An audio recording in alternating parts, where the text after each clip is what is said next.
Bem, galera, então, estamos aí de volta, né? O nosso intervalo foi muito rápido, só deu tempo de tomar aquela água batizada para que a gente começasse a falar da segunda parte da colonização da capitania do Rio Grande. E, como consequência, a gente não pode deixar de fazer esse paralelo com a colonização brasileira. Então, amigas e amigos da Cronos, olha aí, vamos dar uma olhada no slide, puxa aí, acompanhe comigo.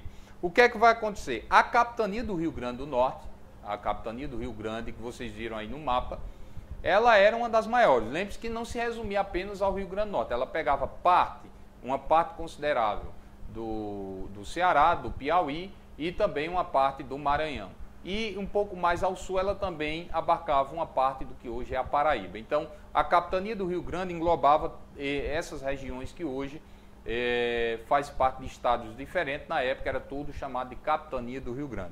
Essas capitanias, olhem aí no slide, elas foram entregues a João de Barros e Ares da Cunha. Quem eram esses dois indivíduos? Volta aí para mim. João de Barros e Ares da Cunha eram funcionários da coroa portuguesa, nobres, homens extremamente ricos, e o rei de Portugal vai manter sempre essa dinâmica, vai entregar essas capitanias hereditárias a nobres que tivessem capital suficiente para iniciar um projeto de colonização. Então lembre-se que a colonização ela vai ser puxada a partir de uma perspectiva privada. O Estado português já não dispunha de tantos recursos assim e vai ter que repassar, digamos assim, o ônus de um projeto colonial para a nobreza portuguesa. Então, o João de Barros e Ares da Cunha eram indivíduos que faziam parte da coroa portuguesa, eles eram funcionários muito ricos que vão receber a capitania do Rio Grande para iniciar esse projeto de colonização. Voltem aí no slide, acompanhem comigo, diz o seguinte. A primeira tentativa de colonização no Brasil, como vocês estão vendo, vai ocorrer em 1535. Então, volte aí para mim, volte aí. Então, veja bem, em 1535 nós vamos ter a primeira tentativa de colonização do Rio Grande, veja, 35 anos depois do descobrimento, propriamente dito, onde nós vamos ter uma expedição que vai ser enviada aqui para a capitania do Rio Grande, na tentativa de materializar, digamos assim, a presença do europeu, especificamente do português, aqui na nossa capitania. Essa expedição era uma expedição que tinha o objetivo de colonizar realmente o Rio Grande, e essa expedição não vai lograr êxito. Ela vai ser uma expedição que vai fracassar. Volta aí no slide, vocês vão ver aí por quê. Porque nós vamos ter, como vocês estão vendo, a resistência indígena. Os indígenas vão resistir bravamente à tentativa dos portugueses de fincar pé aqui no Rio Grande do Norte. Volta aí para mim, só um instantezinho para vocês acompanharem comigo um detalhe. Portugal vai ter um problema imenso com os nativos aqui da capitania do Rio Grande. Os nativos aqui da capitania do Rio Grande vão, digamos assim, em vários momentos iniciar, digamos assim, batalhas sangrentas na tentativa de expulsar o colonizador. A colonização aqui na capitania do Rio Grande quase não funciona, quase fracassa. No Brasil inteiro, de certa forma, a colonização estava dando resultado, mas aqui no Rio Grande nós vamos ver nas próximas aulas, quem adquirir aí o curso, a gente vai ver vários levantes que os indígenas vão promover na tentativa de impedir que os portugueses adentrassem o território. Isso vai ser muito comum aqui no nosso estado, essa valentia dos indígenas em defender o território. Ok? Volte aí para o slide, acompanhe aí comigo. Diz o seguinte, essa primeira tentativa fracassa, mas em 1597 nós vamos ter uma outra tentativa, a segunda. Então lembre-se, para colonizar o Rio Grande do Norte, nós vamos ter aí duas tentativas. Uma em 1535, fracassou, e outra em 1597, ou seja, 62 anos depois, os portugueses tentam novamente colonizar a capitania do Rio Grande, e essa outra tentativa vai ser feita pelos capitães-mores da Paraíba, conhecido como Feliciano Coelho, e o capitão-mor de Pernambuco, conhecido como Mascarenhas Homens. Eles vão organizar uma nova expedição, muito mais estruturada, para tentar, digamos assim, se apossar da capitania do Rio Grande. Então, volta aí o slide para mim, Então, veja bem, a gravação aí para mim, aliás, veja bem, Essa segunda expedição ela vai ser trilhada dentro de duas perspectivas. Nós vamos ter uma que vai ser organizada por mar e outra por terra. Então, geograficamente falando, vai se tentar iniciar um processo de colonização da capitania do Rio Grande em duas frentes. É bom você ter isso em mente, é bom você dar uma olhada no mapa, acompanhar a nossa aula, dando uma visualizada do mapa do Rio Grande do Norte. É bom você ficar de olho, porque muitas questões nesse concurso vai, obviamente, aparecer mapas para você. Mas o nosso amigo Samuel vai preparar uma aula aí para você destrinchar com muita facilidade se você tem problema com relação à leitura de mapas. Mas entenda bem, nós teremos duas frentes, uma por mar, outra por terra. A estrutura montada, a expedição que vai ser montada por terra, volta aí no slide, a montada por terra vai ficar sob o comando desses dois indivíduos, Jerônimo e Jorge de Albuquerque, que eram sobrinhos de Duarte Coelho, que tinham sido capitão donatário, tinha sido o primeiro capitão donatário de Pernambuco. Então, a expedição, volta aí para mim, a expedição por terra, ela vai acabar fracassando, né? Nós vamos ter doenças que vão atingir, digamos assim, os portugueses e eles vão ter que recuar. Mas a expedição por mar acaba tendo um razoável sucesso. E ao chegar aqui à capitania do Rio Grande, eles vão sentar a pé e vai vir toda uma estrutura junto com essa expedição. Volta aí no slide, você vai ver aí. Nós vamos ter nessa expedição a presença de jesuítas, nós vamos ter a presença de franciscanos e nós vamos ter a presença de indígenas. Volta aí para mim, indígenas, como os europeus falavam na época, indígenas já mansos, ou seja, indígenas já pacificados. Então era toda uma estrutura montada para tentar a partir daí fincar pé aqui na capitania do Rio Grande e a partir do momento que se ficava a pé, iniciava-se propriamente o processo de colonização. Então, a receita utilizada pelos portugueses para dominar o Rio Grande do Norte vai ser uma receita extremamente eficaz do ponto de vista em que eles precisavam efetivar, do ponto de vista de que eles precisavam efetivar esse processo de colonização. A colonização vai se dar dentro de uma perspectiva cultural, ou seja, esses jesuítas, esses franciscanos vinham na tentativa de catequizar esse nativo aqui da capitania do Rio Grande e a partir daí cristianizá-lo e a partir daí fazer com que ele esquecesse a sua raiz indígena, a sua raiz nativa. Então nós teríamos ou o desaparecimento cultural propriamente dito desse indivíduo, ele existia como pessoa física, mas ele deixava de existir como uma pessoa culturalmente formada a partir de uma base cultural que não tinha nada a ver com o europeu. Então a ideia era fazer com que esse indígena ou desaparecesse culturalmente ou desaparecesse materialmente através do uso de armas que os portugueses não vão em nenhum momento, digamos assim, pensar duas vezes antes de utilizar.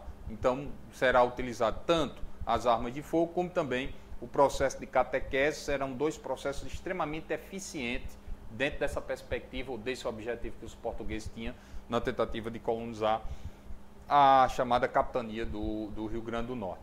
Essa tática vai ser empregada em todo o Brasil, mas aqui no Rio Grande ela vai ser utilizada com mais ênfase devido à resistência indígena. Outra tática empregada também será a utilização desses indígenas.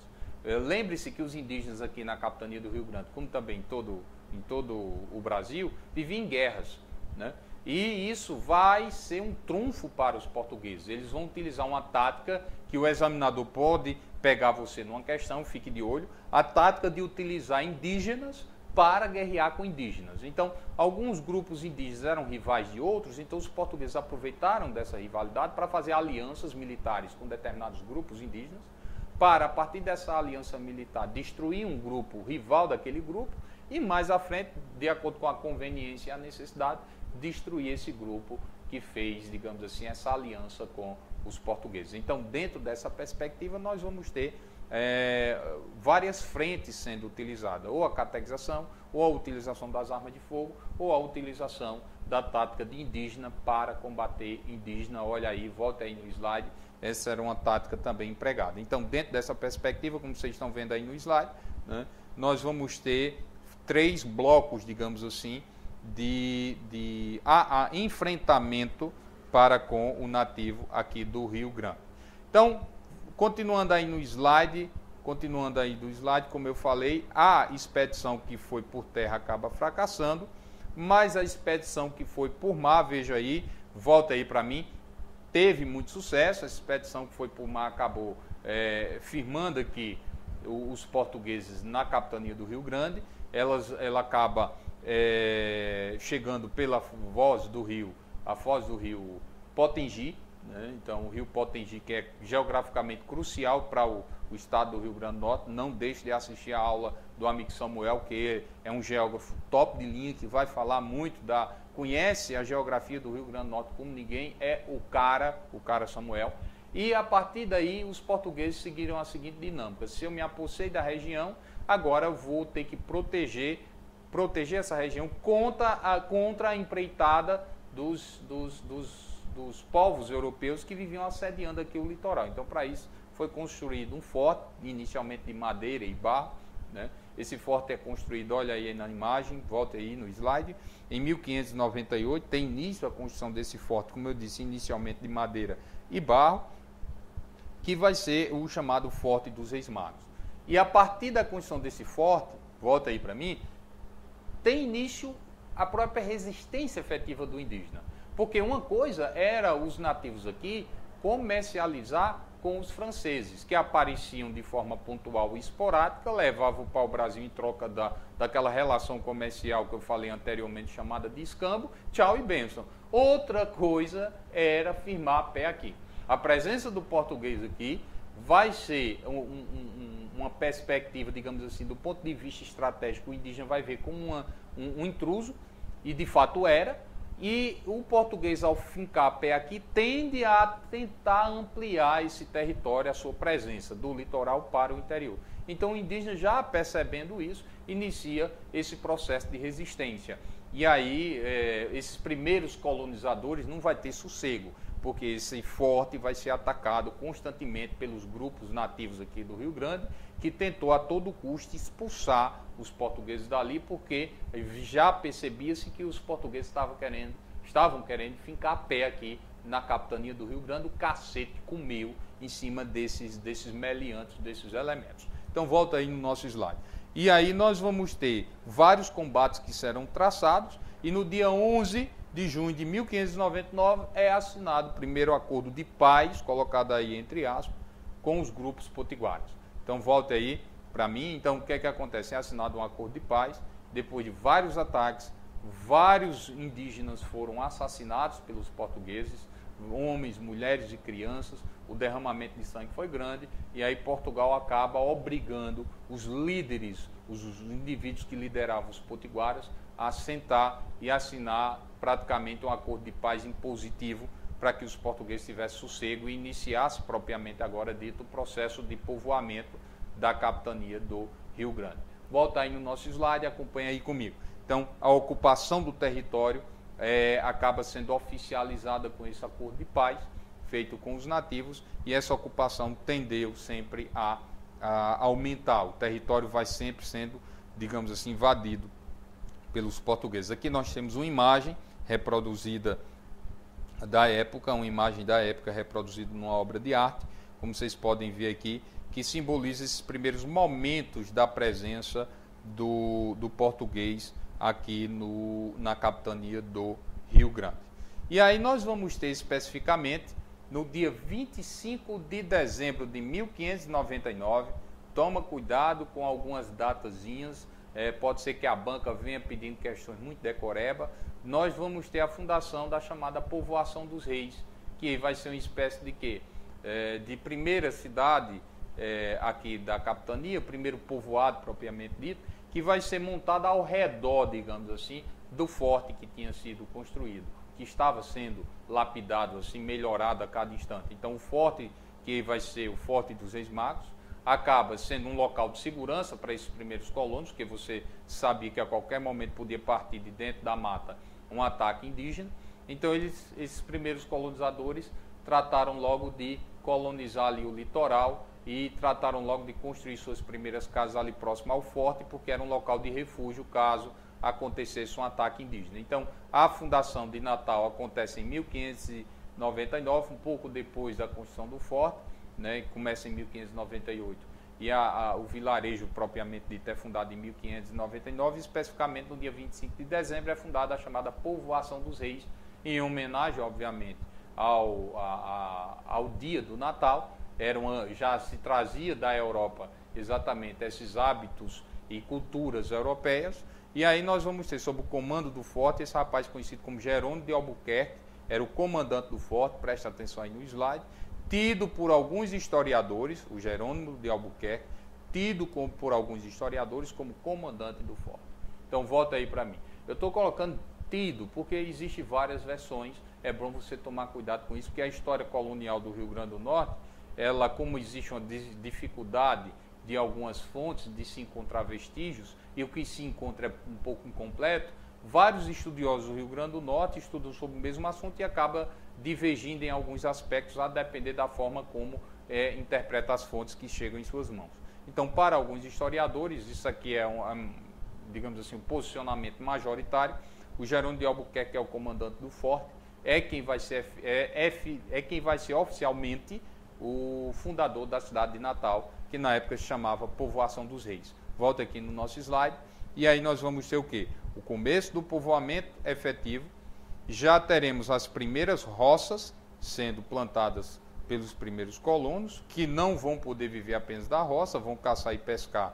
A caça e a pesca vai fazer parte do seu cotidiano, que já aprenderam com alguns indígenas, e nós vamos ter, anota aí esse detalhe, a adoção do sistema sesmarial, né? Então, volta aí para mim. Veja bem, o latifúndio, o tripé básico da colonização, lembre-se, o latifúndio, ele será montado a partir do processo em que o rei de Portugal estabelece o sistema de capitanias hereditárias. O capitão-mor, que tomava conta da capitania, ele tinha ordens para distribuir lotes de terras para os colonos interessados em produzir. Esses lotes de terras, ele vai ser chamado dos documentos portugueses de sesmarias, né, que vai ser a base da formação dos grandes latifúndios que nós vamos ter até hoje no Brasil. Então, esse sistema sesmarial vai acabar fazendo com que poucos indivíduos concentrem largas extensões de terra sob sua propriedade. Então, isso acabou fazendo com que esse projeto de colonização ele se firmasse dentro da estrutura latifundiária. Então, nós vamos ter o recorte do território a partir do capitão donatário, que, óbvio, ele precisava da autorização do rei também. Então, ele doava o território, o rei confirmava e o indivíduo passava a ter posse dessa terra e passava, a partir daí, a produzir, que era o que interessava a Portugal. Então, esse sistema sesmarial vai ser a dinâmica montada pelo rei de Portugal para poder conceder lotes de terras em largas extensões que atraísse o indivíduo aqui para o Brasil, mas também para a capitania do Rio Grande, na tentativa de montar, a partir do latifúndio, uma colonização de caráter agrícola, visto que nós não encontramos de imediato aqui no Brasil ouro nem prata. Então, se percebeu que não dava para fazer uma colonização mineradora, então ela teve que ser caráter agrícola. Então, para isso, era necessário subdividir a terra em amplos latifúndios, conceder esses latifúndios a quem tinha condições de iniciar a produção, no caso aqui a produção agrícola açucareira, ok? Então não se esqueça desse sistema sesmarial, que vai ser o sistema que vai subsidiar a capitania hereditária. A capitania hereditária era entregue ao capitão donatário e o capitão donatário subdividia o território nesse sistema sesmarial, ok? Então, logo de início, essas são as dicas para que você comece a se familiarizar com a história do Rio Grande do Norte. Então, nós vamos ter outras aulas aí mais à frente, que vai discutir outros temas, vamos resolver questões, vamos comentar algumas questões. Todo o material está praticamente pronto, é só você ir lá no site, que vai estar no ar para vocês. Então, quem quiser adquirir o curso todo de História do Rio Grande do Norte vai estar à sua disposição.